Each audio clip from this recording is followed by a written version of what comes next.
Hello everyone, आज हम अपना न्यू टॉपिक स्टार्ट करेंगे। टॉपिक का नाम है शॉक थेरेपी इन पोस्ट कम्युनिस्ट रिजीम्स। अभी तक हमने क्या पढ़ा? जो सोवियत ब्लॉक है वो डिसइंटीग्रेट हो चुका है क्योंकि उसमें जो 50 नेशंस थे वो एक दूसरे के साथ नहीं रहना चाहते थे। उन्हें ऐसा लग रहा था जो कम्युनिस्ट पार्टी है वो बहुत ज़्यादा अथॉरिटेरियन हो गई है। ठीक है, कम्युनिज़्म में उन्हें इतना डेवलपमेंट नहीं मिल रहा है जितना कि वेस्ट में हुआ है। अब ये सारी कंट्रीज चाह रही थी कि ये अपने अपने देशों में कैपिटलिज्म को लेकर आए, प्राइवेट प्रॉपर्टी को बढ़ावा दे, प्राइवेट इंडस्ट्रीज़ लगाए जिससे इनके देश का डेवलपमेंट हो। और इस काम में इन्हें कौन हेल्प करने वाला था? वर्ल्ड बैंक और IMF। ठीक है, ये इनकी इकनॉमी को कम्युनिज़्म से कैपिटलिज्म की तरफ चेंज करने वाला था। बट ये जो ट्रांजिशन था ना कम्युनिज़्म से कैपिटलिज्म की तरफ, ये एक पेनफुल प्रोसेस रहा इन कंट्रीज़ के लिए, क्योंकि जिस तरह से इन्होंने सोचा था ना कि बहुत ज़्यादा डेवलपमेंट होगा, उस तरह का डेवलपमेंट इन्हें अपनी कंट्री में देखने को नहीं मिला है। इसी वजह से इसे क्या बोला गया है? Shock therapy. अब देखो, जब ये अपनी इकनॉमी को चेंज कर रहे थे तो इसका मतलब था जितनी भी कंट्रीज़ हैं ये अपनी इकनॉमी को टोटली कैपिटलिज्म की तरफ शिफ्ट कर देंगी। ठीक है, इट मीन्स ये जो पुराना स्ट्रक्चर इनका सोशलिज्म का चला आ रहा था उसको बिल्कुल छोड़ देंगी। अब जब ये कैपिटलिज्म को फॉलो करने वाली थी तो इसका मतलब है कि यहाँ पे जितनी भी चीज़ें होंगी वो प्राइवेट होंगी, प्राइवेट ओनरशिप को बढ़ावा दिया जाएगा। ठीक है, private ownership will be the dominant. ठीक है, सेकेंडली जो स्टेट की यानी कंट्री की जितनी भी एसेट्स थी, जैसे कि मान लो फैक्ट्रीज थी, इंडस्ट्रीज थी, उन सब का प्राइवेटाइजेशन कर दिया गया। ठीक है, अब पहले कम्युनिज्म में क्या होता था? कलेक्टिव फार्म्स होते थे। अब उन कलेक्टिव फार्म्स को भी क्या कर दिया गया? प्राइवेट कर दिया गया।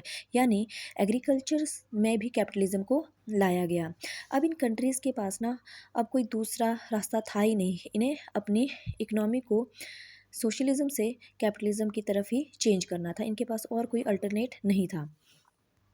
शॉक थेरेपी में इस बात पे फोकस दिया गया कि डेवलपमेंट होना चाहिए, डेवलपमेंट को बहुत जल्दी जल्दी करना है। तो इसके लिए उन्होंने किसके ऊपर फोकस किया? ट्रेड के ऊपर। क्योंकि देखो, जो सोवियत ब्लॉक था वो पहले बाहर की कंट्रीज़ के साथ ट्रेड नहीं करता था, वेस्ट के साथ ट्रेड नहीं करता था, बट अब यहाँ पे ट्रेड को बहुत ज़्यादा बढ़ावा दिया गया, वो भी बाहर की सभी कंट्रीज़ के साथ, वेस्ट की सभी कंट्रीज़ के साथ। ठीक है, अब यहाँ पर FDI को बहुत बढ़ावा दिया गया, फ्री ट्रेड रिजीम को। ठीक है, और FDI में ये कहा गया कि जब बाहर की जितनी भी कंट्रीज़ होगी वो इन देशों में आकर अपनी अपनी MNC लगा सकती है। ठीक है, ताकि उनका भी डेवलपमेंट हो और इनका भी डेवलपमेंट हो। ठीक है, फाइनली यहाँ पर क्या बोला गया?